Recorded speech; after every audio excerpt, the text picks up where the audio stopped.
Nome do Senhor nessa noite. Aleluia. Como é bom poder estarmos aqui na casa do Senhor, adorando e louvando a Ele com muita alegria. Por isso que hoje nós estamos numa série que fala a respeito de arrependimento. E nessa noite eu quero que você pegue a tua Bíblia e abra comigo no Evangelho de Mateus, no capítulo de número 3, e nós vamos ler o versículo de número 1. Evangelho de Mateus, capítulo 3, e nós vamos ler no versículo de número 1. Essa palavra tem sido sobre cada coração nessa manhã, e agora a noite não vai ser diferente, em nome de Jesus.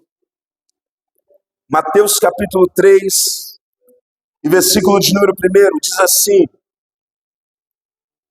E aqueles dias apareceu João Batista pregando no deserto da Judéia e dizendo: Arrependei-vos, porque é chegado o reino dos céus. Porque este é o anunciado pelo profeta Isaías, que disse: Voz do que clama no deserto, preparai o caminho do Senhor, endireitai as suas veredas. Aleluia. Entenda que, nesse momento, o Evangelho está sendo anunciado. E o centro do Evangelho é justamente o arrependimento. A mensagem central do Evangelho não é a respeito de nada além de arrependimento. Por isso eu quero que nessa noite feche os seus olhos, eleve o teu pensamento até o trono de Deus, feche os seus olhos. Soberano Deus e poderoso Pai, nessa noite, Senhor, nós entramos aqui na tua santa, gloriosa presença para nos render ao Senhor e para declarar o quanto o Senhor é bom e o quanto a tua misericórdia, ela permanece para todo sempre. Meu Deus, não permita que o homem diga nada dele mesmo, mas tudo que for dito aqui, Senhor, venha ser na luz do Evangelho. Meu Deus, se cada vez mais viermos nós diminuir, o Senhor vai crescer. Que o Senhor venha crescer cada vez mais e nós viemos diminuir, para que cada vez a palavra do Senhor, ela venha de encontro em cada coração. Por isso, meu Deus, que todo obstáculo, que tudo aquilo que vem impedir essa palavra de chegar, meu Deus, que o Senhor lance agora por terra e que essa palavra, ela possa produzir resultado. É o que nós te pedimos, é o que assim cremos e confiamos, em nome do teu Filho amado Jesus Cristo. Amém e graças a Deus. Aleluia. Pode se assentar.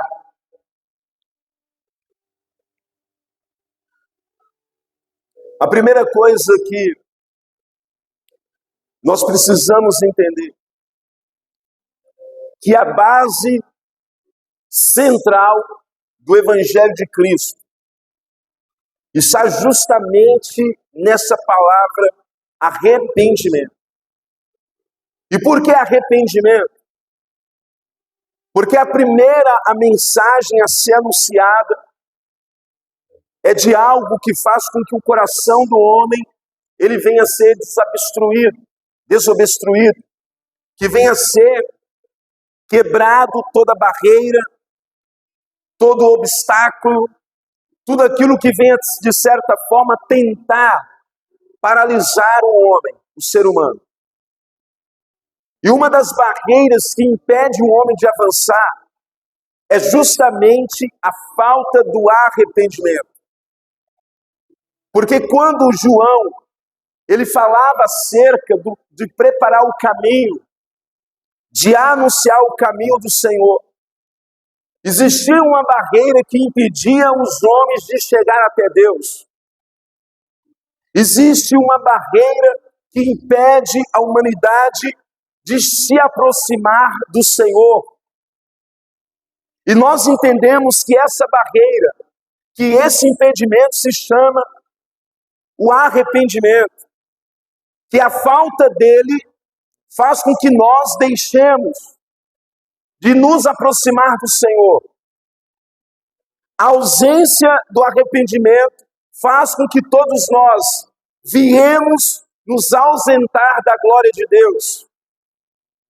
Então a mensagem central de João Batista era justamente limpar, preparar, tirar tudo aquilo que impedisse o arrependimento. E o problema maior de tudo isso, que a ausência do arrependimento, a falta do arrependimento, ela não está sobre a nossa volta, mas está justamente sobre nosso coração, dentro de nós. Repita-se comigo: o arrependimento é necessário quando precisamos de alcançar a Deus. Ou seja, o arrependimento é necessário quando necessitamos de alcançar a Deus. Ou seja, se você não se arrepende, você não consegue ver a glória de Deus. Você não consegue viver a manifestação do Espírito Santo de Deus sobre a sua vida. Então, por isso que João, quando ele anunciava acerca da pregação sobre arrependimento, João ele estava tirando tudo aquilo que impedia o povo de chegar até Deus. Ele anunciava, dizendo: arrependei-vos. Por que João está dizendo arrependei-vos? Segundo o dicionário, arrependimento é você voltar atrás por algo mal que você cometeu. É você reconhecer que aquilo que você fez foi ruim. O arrependimento, para o homem chegar até ele, é necessário você viver um destravar. E como que acontece esse destravamento? Para o homem alcançar o perdão através do arrependimento. É quando ele permite o Espírito Santo de Deus quebrar toda a barreira, todo o obstáculo que impede o homem de se arrepender. João ele dizia: arrependei-vos. É o mesmo que ele estivesse dizendo: volte atrás e lembre do caminho mau que você um dia cometeu. Voltem atrás e lembrem das práticas malignas que você cometeu. Volte atrás e reconheça que você errou. João, quando ele anunciava, ele dizia: voltem atrás e lancem fora tudo aquilo que vocês praticaram. Porque tem pessoas que a vida dela não muda, porque ela não se arrepende. Imagine uma pessoa que carrega um fardo. Enquanto mais coisas tem nesse fardo, mais pesado vai ficar. Enquanto menos você se arrepende dos seus pecados, mais pesado vai ser o fardo que você carrega. Isso vai se tornar um peso durante toda a sua vida. Mas a partir do momento que você começa a dizer: Senhor, eu não quero mais. Senhor, eu elimino agora. Eu abro mão disso. Eu abro mão daquilo. Aquele fardo que você carregava, ele se torna leve a partir do momento que você entrega ele a Jesus. Você precisa eliminar o fardo que você carrega. Isso tem feito com que muitas pessoas se tornem presas do adversário. Isso faz com que muitas pessoas se tornem alvo fácil do inimigo. É aonde que muitos não conseguem se libertar, não conseguem prosperar, não conseguem ter uma vida abençoada no relacionamento, seja ele físico, espiritual, porque estão presos em fardos aonde não há arrependimento. João, então, ele vai ser aquele que prepara o caminho. Eu me lembro uma vez que eu estava vendo lá em Minas Gerais um bairro novo que estava sendo formado. Eu me lembro que foi uns maquinários, uns tratores, e um desses tratores chamava Caterpillar. Esse trator, ele prepara o caminho. Ele fazia a terraplanagem. E ali ele preparava o caminho. Ele fazia o caminho aonde que ia ser as ruas, o acesso daqueles bairros. E sabe o que eu acho mais interessante? Que antes aquele lugar era só morros. Era um lugar que ninguém queria saber. Mas a partir do momento que aquele trator começou a fazer o caminho, as pessoas começaram a visitar o lugar, as pessoas começaram a comprar terra naquele lugar, por conta do caminho que começou a ser aberto. Ou seja, quando o caminho ele é aberto, ele dá o livre acesso. Quando o caminho é aberto, ele tem facilidade para você ter acesso no lugar, no ambiente. A mesma coisa nessa noite. O pregador, quando ele anuncia o Evangelho de Cristo, o pregador ele está abrindo o caminho para o Espírito Santo de Deus entrar dentro de você, para o Espírito Santo de Deus entrar na sua vida. Entenda, nessa noite, nós que estamos aqui, receba do Senhor a palavra de Deus que está preparando o caminho para o Espírito Santo transformar a tua vida. Por isso que a palavra ela transforma. Jesus ele diz: conhecereis a verdade e a verdade vos libertará. Então João, ele não estava ali porque ele queria estar. Ele estava num lugar deserto. Imagina um homem do nada, no meio do nada, de um lugar ermo. E ele preparando o caminho para o Senhor. Até Jesus, para anunciar o Evangelho, alguém vem na frente, tirando os obstáculos, tirando os pedregulhos, tirando os espinhos, tirando as estradas que estavam incompletas e refazendo o caminho. Porque quando o João Batista, ele veio preparando o caminho, Jesus ele veio só anunciando o Evangelho. E hoje não é diferente. João ele diz: arrependei-vos, porque está chegando, está próximo de vocês o reino dos céus. E por que ele dizia está chegando? Por que ele estava dizendo no versículo 2? Por que ele diz, arrependam, porque é chegado. O que é chegado? É algo que está se aproximando, é algo que está próximo, ou seja, o reino está se aproximando. E sabe quem é o reino? O reino é Jesus. Quando Jesus se aproxima de você, é necessário você se desprender de tudo aquilo que te afastava dele. Quer se aproximar de Jesus? Se desprenda das coisas do mundo. Lá fora no mundo, as pessoas carregam uma âncora. Âncora é o que paralisa um navio. Todo navio tem uma âncora pesada.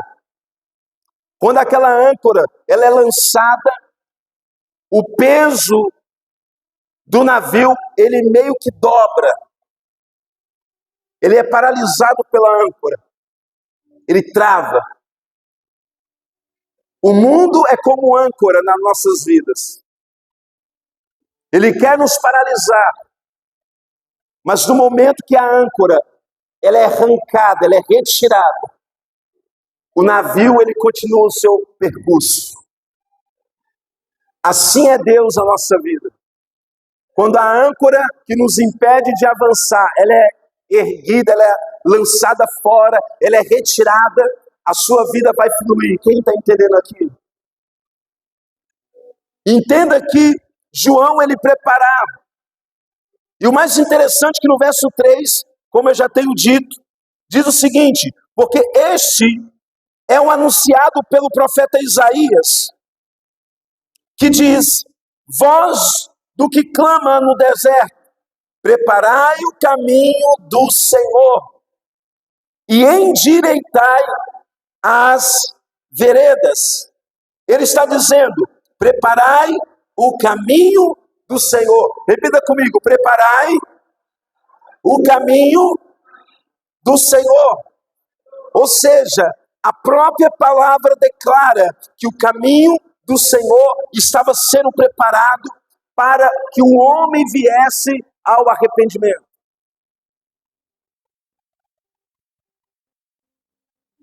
Entenda que os antigos, eles tiveram que fazer a mesma coisa que João. Nos dias atuais, os pregadores têm que fazer a mesma coisa que João. Preparar o caminho para o Senhor. Um grande exemplo que nós podemos dar na Bíblia é o povo que estava no Egito. Eles estavam escravizados há 430 anos. Eles estavam aprisionados em um reino, em um lugar onde que eles não tinham liberdade. Era o povo hebreu. Só que entenda, o próprio Deus, ele vai enviar um homem chamado Moisés. Esse Moisés vai ser aquele cujo o nome já diz tudo. É aquele que seria o libertador do povo. Aquele que daria acesso para o povo. Ele vai então com uma voz no meio do deserto. E entenda que o coração de Faraó era um coração duro. Era um coração incrédulo. Era um coração que não libertava, não liberava nada. Entenda que o Faraó é como se fosse uma âncora na vida do povo hebreu. Ele travou a vida do povo durante 430 anos. Mas entenda o porquê. A questão não era apenas Faraó. A questão é que o povo tinha se entregado aos prazeres daquele mundo. Os hebreus, eles tinham deixado o coração deles ser preso aos desejos do Egito. E nós sabemos que o Egito representa o mundo. Tem pessoas que Deus tem promessa na vida delas. Tem pessoas que Deus prometeu algo para a vida delas, mas o coração delas estão preso no mundo. Naquele tempo, o coração do povo estava preso no Egito, até que Moisés, ele volta novamente para o Egito, e ele bate de frente com o Faraó. Porque Deus ele vai dizer para Moisés: Moisés, eu tenho ouvido o clamor do meu povo. Eu tenho visto o sofrimento deles. Eu tenho visto os seus perseguidores, os seus exatores, que têm feito o meu povo sofrer, chorar. Mas eu estou enviando você, Moisés, para libertar o meu povo e tirar eles da escravidão, tirar eles da escuridão, tirar eles daquele lugar e trazê-los para essa terra, a uma terra boa, a uma terra larga, uma terra que mana leite e mel. Eu tenho uma promessa para o meu povo, Moisés. Entenda que mesmo mediante a promessa, o povo estava ainda cego. Mas por que eles estavam cegos? Porque o coração deles estavam enrijecidos. O coração do povo estava voltado para aquele lugar, para o Egito. É tanto que lá na frente, o povo, eles lembravam das panelas de carne que comiam, das cebolas que comiam no Egito, quando eles estavam lá no meio do deserto do Sinai. Eles lembravam ainda das comidas que tinham no Egito. Ou seja, a escravidão estava ainda, a incredulidade estava ainda no coração do povo. Repita assim comigo: o coração de pedra tem que ser quebrado. E como que o coração de pedra é quebrado? Quando há arrependimento. Não adianta. Se não houver arrependimento, não há libertação. Se não houver arrependimento genuíno, não há transformação de vida. Se não houver arrependimento de todo o coração, de toda a alma, se não houver um arrependimento por completo, um arrependimento integral, não vai haver mudança de vida. Aquele povo, eles estavam ali, não era por conta de Faraó, mas eles estavam ali pela dureza de seus corações. Quem está entendendo aqui? Então o que prendia eles no Egito não era Faraó, mas era a incredulidade deles, era o coração endurecido deles. A partir do momento que Deus começou a enviar os sinais, as pragas no Egito, o povo começou a despertar para Deus. O coração do povo começou a voltar novamente para Deus. O coração do povo que estava adormecido começou a voltar para Deus. Sendo assim, Deus então, vendo que o povo estava se movendo para ele, Deus endurece mais ainda o coração de Faraó. Entenda, se uma coisa está dando certo, o que você tem que fazer? Permanecer com aquela estratégia. O coração de Faraó endurecia, e quanto mais o coração de Faraó endurecia, mais ele segurava o povo. E quanto mais o povo segurava, mais Deus manifestava os seus sinais, mais Deus manifestava o poder, e mais o povo cria no Senhor.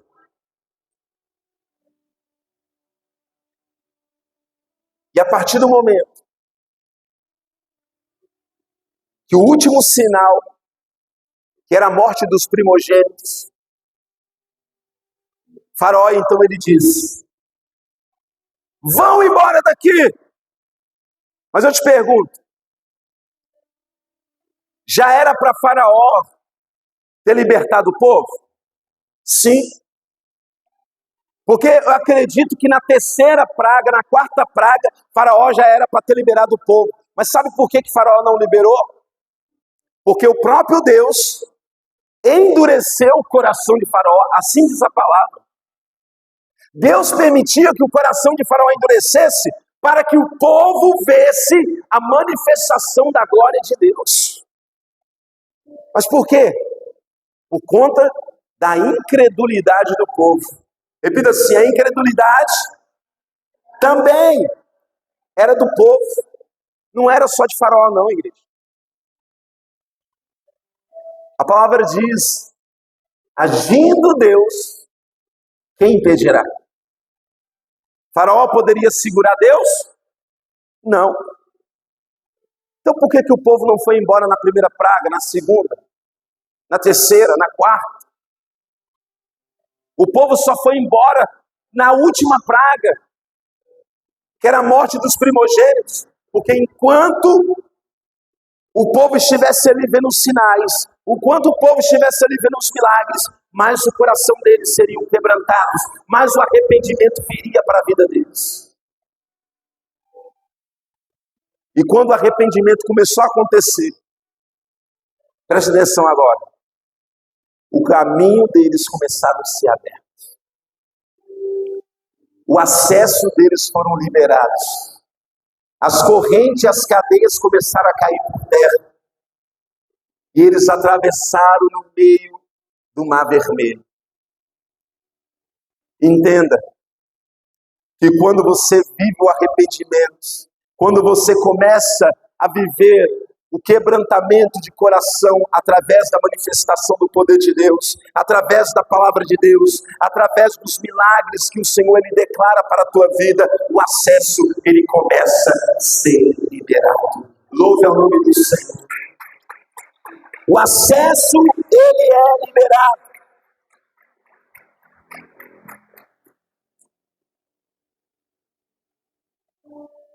Vai acontecer mais um fato. Esse mesmo povo agora, eles estão com o líder, Josué. E para eles conquistar o reino de Canaã, eles tinham que tomar um território, um lugar chamado Jericó.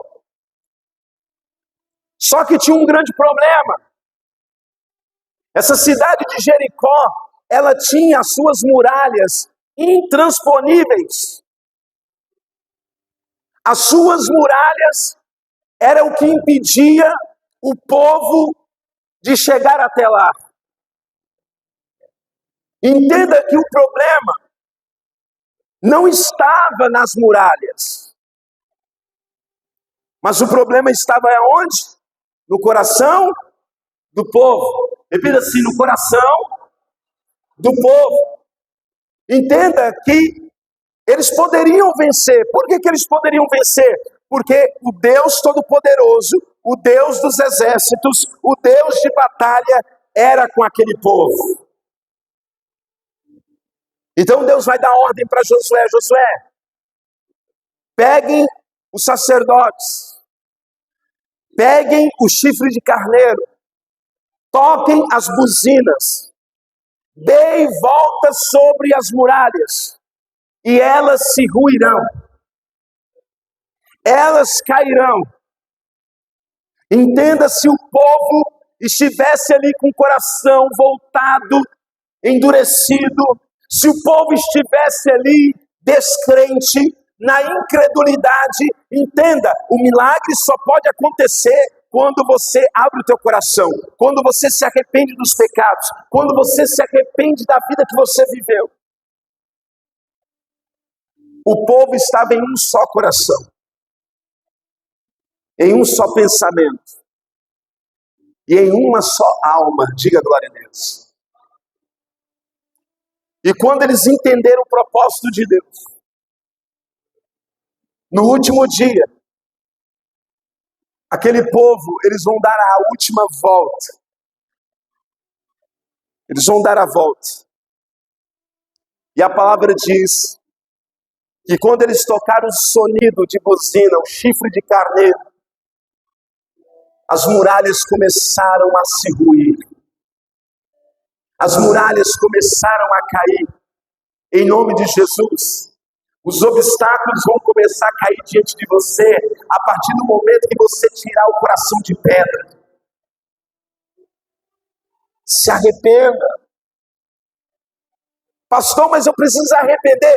Quando há arrependimento, o acesso é liberado.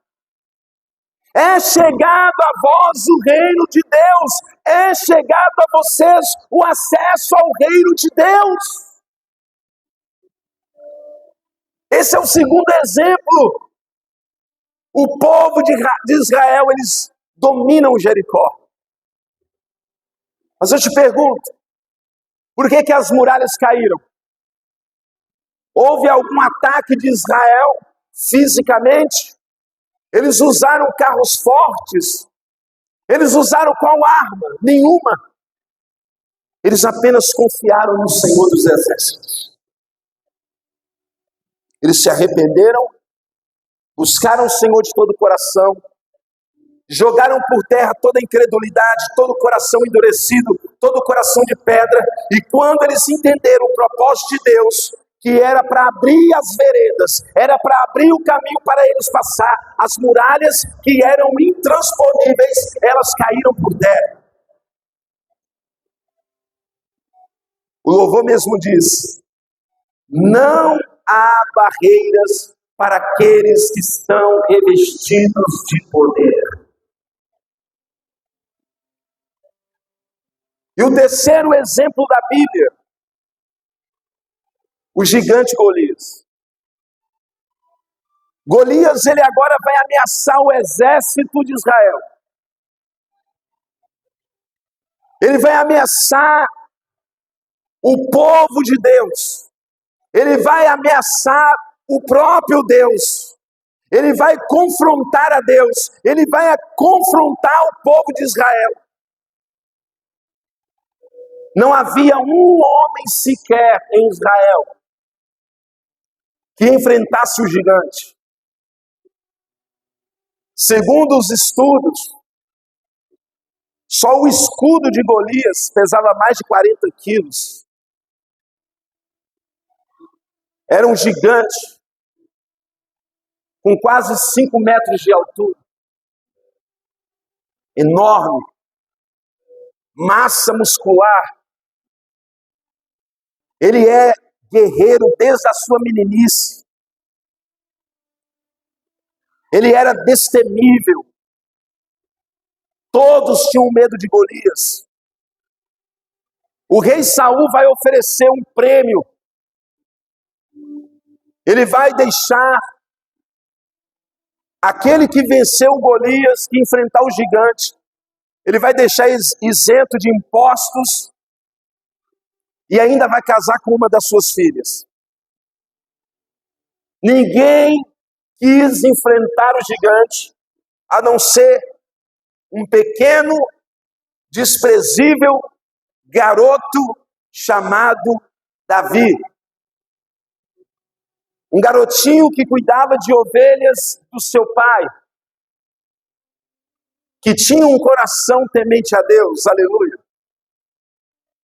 que tinha um coração destravado, que tinha um coração de livre acesso para Deus, que tinha um coração arrependido, aleluia. Mas e os outros? Não. Coração duro, de pedra. Incrédulos. Por que incrédulos? Porque eles não acreditavam, não confiavam no Deus dos exércitos. Era um coração duro. Era um coração não arrependido. Então, se o coração não é arrependido, se o coração é uma âncora, uma pedra, não tem livre acesso para Deus agir. Sendo assim, a vida daqueles soldados, daquele exército, era vaidade pura. O coração deles estava voltado ao egocentrismo. O coração deles estava voltado à altivez, à prepotência. Ou seja, eles não acreditavam que Deus estava com eles. Eles não acreditavam que Deus estava com eles. Porque se eles acreditassem, eles iriam dizer assim: eu vou, mas eu vou no nome do Deus Todo-Poderoso. Eles não fizeram isso. Davi, então, ele se posiciona para enfrentar o gigante. É dado uma armadura de Saul para ele. Ele rejeita a armadura.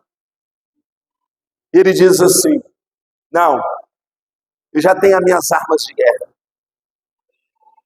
Eu vou no nome do Senhor dos Exércitos.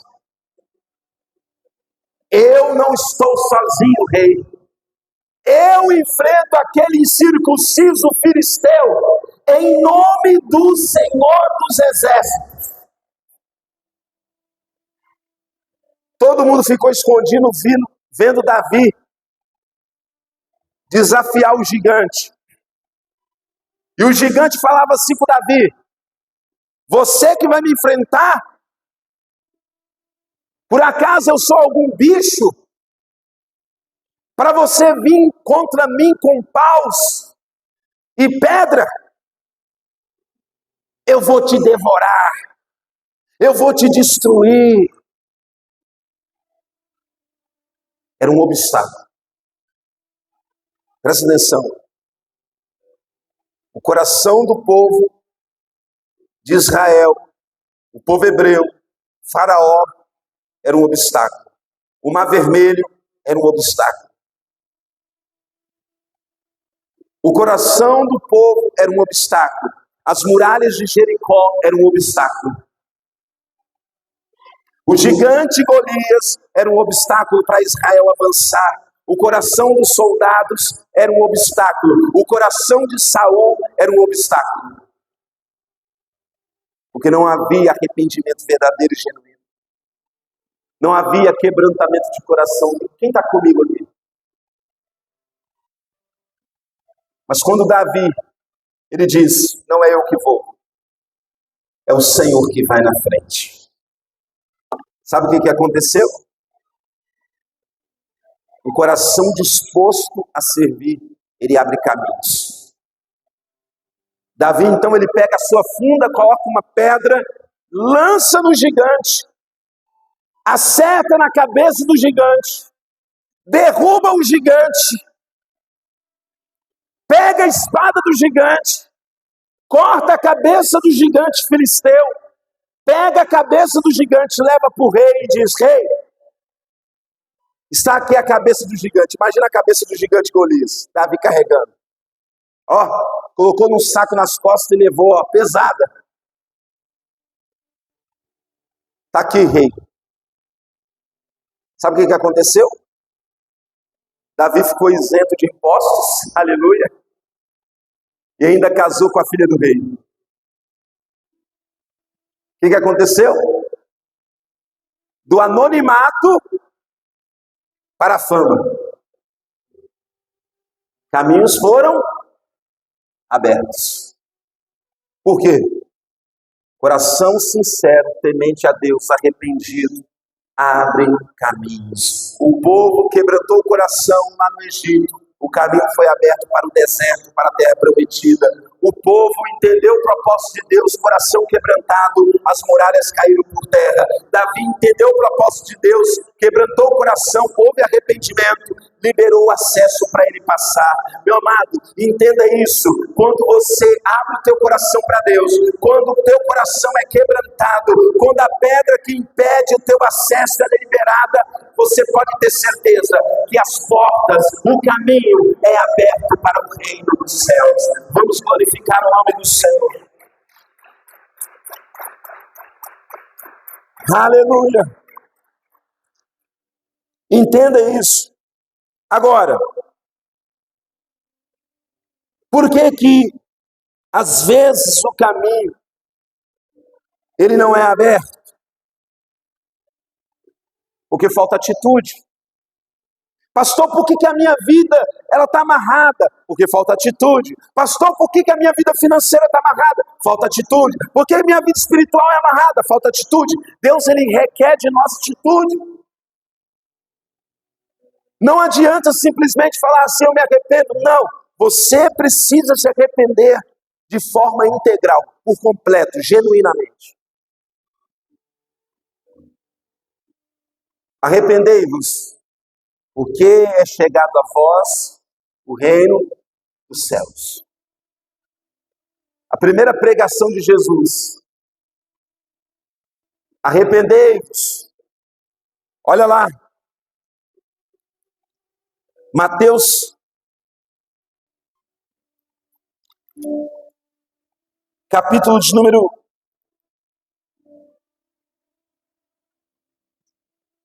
Deixa eu só ver aqui. Mateus capítulo 4. Versículo 17. Qual era o tema da principal pregação de Jesus? Olha aí. Desde então, começou. Repete assim, começou. Qual que foi a primeira mensagem de Jesus?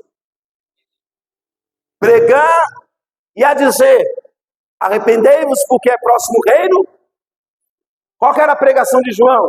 Arrependei-vos, porque é chegado o reino. Engraçado, por que a pregação de João era assim e a de Jesus era assim? Porque ele está dizendo, se não houver quebrantamento de coração, se não houver arrependimento, se não tiver acesso para mim entrar na sua vida, eu não vou transformar a tua história. Coloca a mão no teu coração assim. Repita assim comigo, Senhor, nessa noite, eu abro meu coração, eu libero o acesso do meu coração para o Senhor transformar a minha vida. Deixa eu te fazer uma pergunta. Sabe quem é que impede você? Que impede você de dar acesso a Deus?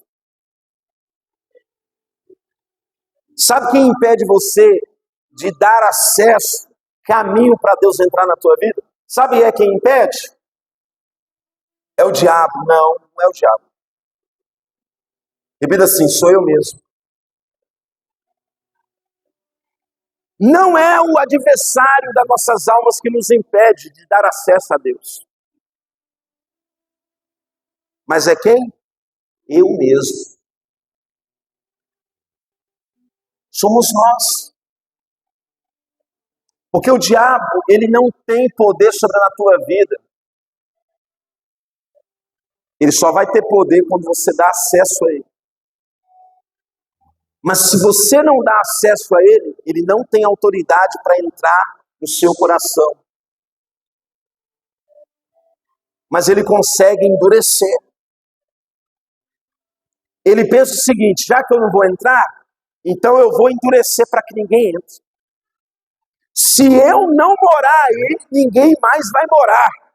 Eu vou lacrar essa casa. Ele lacra a porta que é o teu coração. E ele impede você de abrir o coração para quem for. Você sabia? Que o inimigo das nossas almas, o nosso adversário, ele impede você de abrir o coração. Você que tem o acesso de abrir o coração. Aí você fica assim, eu não vou abrir meu coração por conta disso. Eu não vou abrir meu coração por conta daquilo. Mas eu vou mostrar 6 tipos de atitudes que você vai tomar. Primeiro tipo de atitude, para provar o arrependimento genuíno. Percepção do pecado. O que é percepção de pecado? É você perceber quando é pecado. Você entende. Opa, eu tenho que fugir. O que a palavra diz? Sujeitai-vos a Deus, resistir o diabo e ele fugirá de vós. Olha o que a palavra diz lá em Atos, capítulo 26, versículo 28. Primeira atitude que você tem que ter, percepção do pecado, para você ter um arrependimento genuíno. Atos, capítulo de número 26, versículo 18.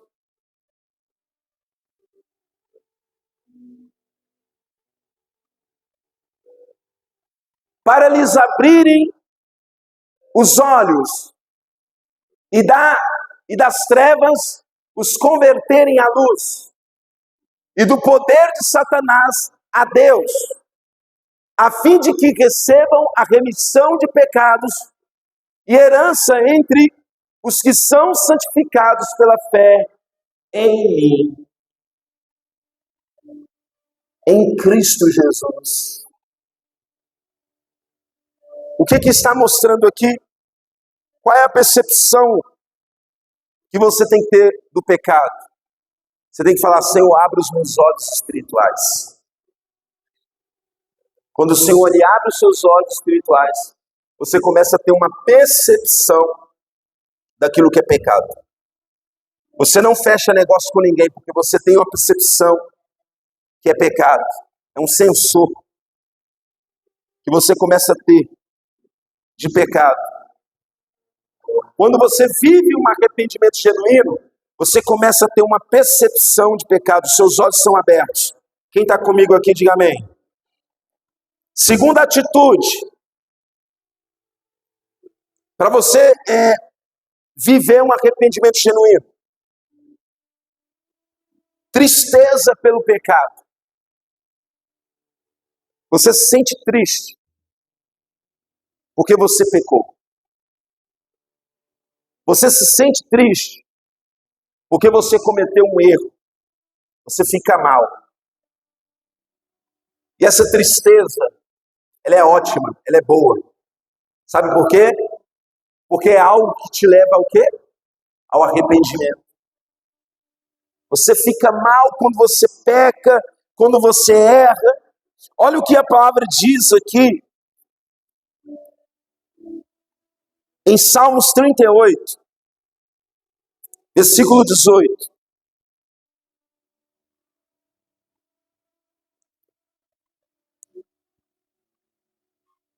Porque eu declarei a minha iniquidade, afligir-me-ei por causa do meu pecado. Ele está dizendo, eu me entristeci. Tem uma tradução aí que fala assim, ó.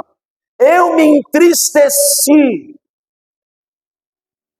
por causa do pecado. Eu me afligi por causa do pecado. Ele está dizendo, eu me entristeci por conta do pecado. Você tem que sentir tristeza. No momento que você peca, você chora, você fica triste. Então sinta tristeza por conta do pecado. Terceiro motivo, tipo de atitude. Confissão de pecado. O que é confessar o pecado? Quem aqui no passado já foi católico? Quem já foi católico aqui? Já foi alguma vez um confessionário? O padre fica lá, numa cabine, ele fica lá numa casinha de madeira, cheio de quadradinho. Eu fui em Petrópolis, e eu fui na igreja de São Pedro, lá em Petrópolis. Se tiver oportunidade, vai lá, entra lá dentro, é muito bonito. Lá tem a sepultura do rei, do rei, né, de Portugal, do Brasil, o Pedro, né, e tem a esposa dele lá, acho que é a Leopoldina, né. E aí, a sepultura deles estão ali, é muito legal, a igreja de São Pedro. E eu fui mais à frente da igreja, vi um confessionário, uma cabinezinha de madeira bonita. Eu abri a portinha ali, vou ver se tem algum padre aqui dentro. Podia até ter sentado lá, eles não deixam não. Aí o padre fica ali dentro, sentadinho. Aí a pessoa, padre, eu pequei. Aí o padre, qual pecado? Ah, eu pequei isso. Tem que falar. Tem que dar o nome do pecado. Aí o padre vai falar, então você vai rezar tanto Ave Maria, tanto Pai Nosso, não sei o que. Esse é o castigo. Aí a pessoa, tá bom, padre, já tem que ir fazer. Antigamente era assim, hoje eu não sei se funciona ainda. Mas antigamente era assim. Por que eu estou dizendo isso aqui? Você não tem que confessar o teu pecado para o pastor. Não. Mas Davi ele está dizendo que confessou o pecado dele para Deus. E confessar pecado não é você dizer, Senhor, perdoa o meu pecado.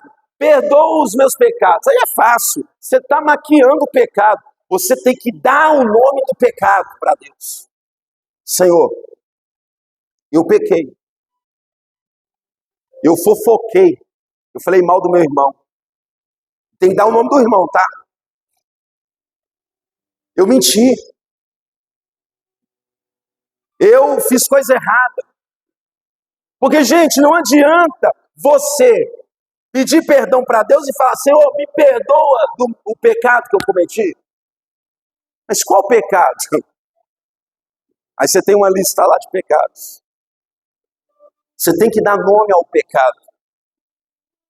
Você tem que falar o pecado que você cometeu. Davi está dizendo: porque eu declarei a minha iniquidade, afligir-me por causa do meu pecado. Ele diz, olha o que diz aqui, Salmo 32, versículo 5.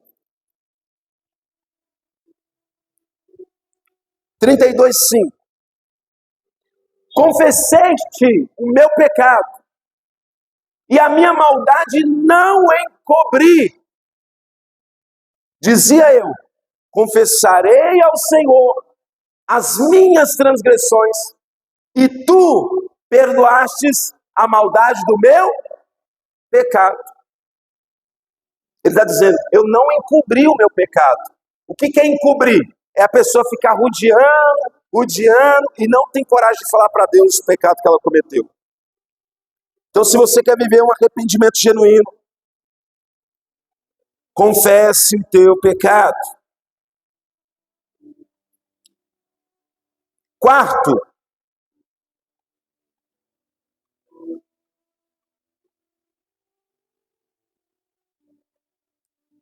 Quarta atitude: vergonha pelo pecado. Uma das coisas que nós temos que ter é vergonha do pecado. É ficar envergonhado mesmo. Porque quando nós pecamos, nós ficamos envergonhados diante de Deus. Nós temos vergonha de chegar para Deus e falar. Você tem que se sentir constrangido mesmo por conta do pecado. Sabe por quê? Se você não se constrangir diante do pecado, você vai continuar cometendo ele. Você tem que se sentir envergonhado. Em Ezequiel, capítulo 43, versículo 10. Ezequiel 43, 10. Olha o que o profeta diz.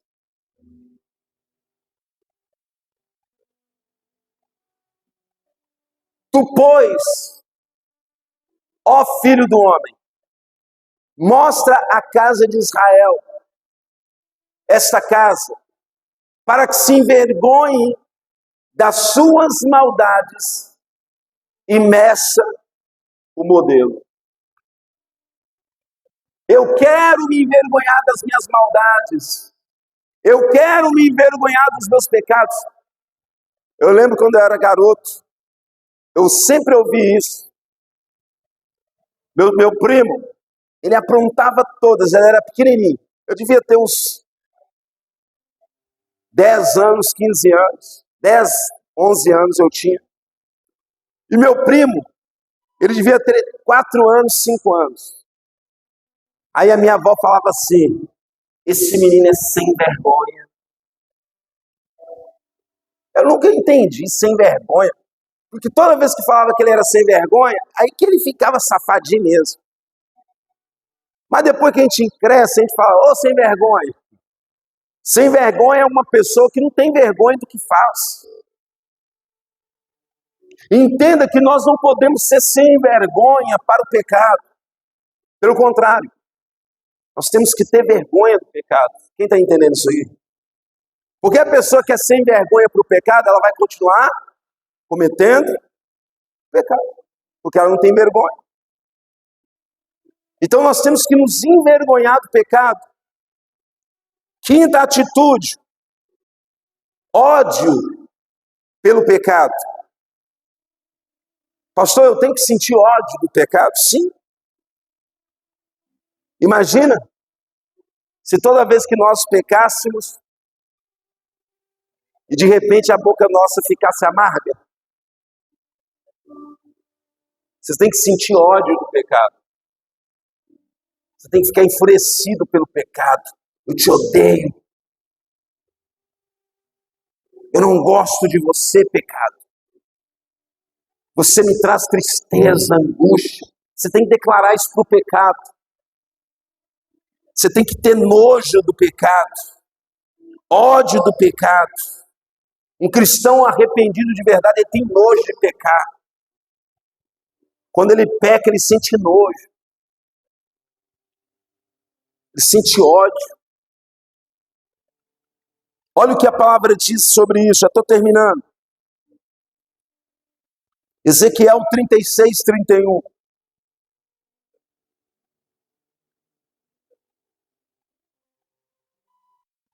Então vos lembrareis dos vossos maus caminhos e dos vossos feitos que não foram bons, e tereis nojo em vós mesmos das vossas iniquidades e das vossas abominações. Forte, hein? Nós temos que ter nojo do pecado, das práticas. Temos que ter nojo.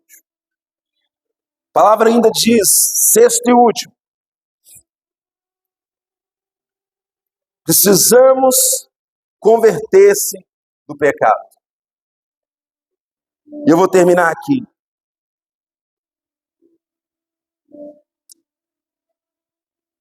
Thomas Watson, ele falou uma frase muito interessante. Ele disse assim: no mesmo dia em que o crente se converter do pecado, se arrepender, ele deve se alegrar com muita alegria eterna. Os olhos devem fugir da impureza. O ouvido tem que fugir dos escárnios, dos escândalos. A língua do praguejamento, das palavras torpes. As mãos dos subornos. Os pés do caminho da prostituição. E a alma do amor e a impiedade do mundo. Sabe o que isso quer dizer? Quando nós nos convertemos do pecado, isso implica para nós uma mudança notável de vida. Uma transformação de vida. Nessa noite, abre o teu coração para se arrepender. Quando você vive o verdadeiro arrependimento, os caminhos serão abertos para a tua vida. As portas que estão fechadas serão abertas. O acesso que está fechado, seja ela em qual área da tua vida, vai ser aberto quando você viver um genuíno e verdadeiro arrependimento. Quantos tomam posse dessa palavra aqui? Diga amém. Vamos aplaudir o nome do Senhor Jesus.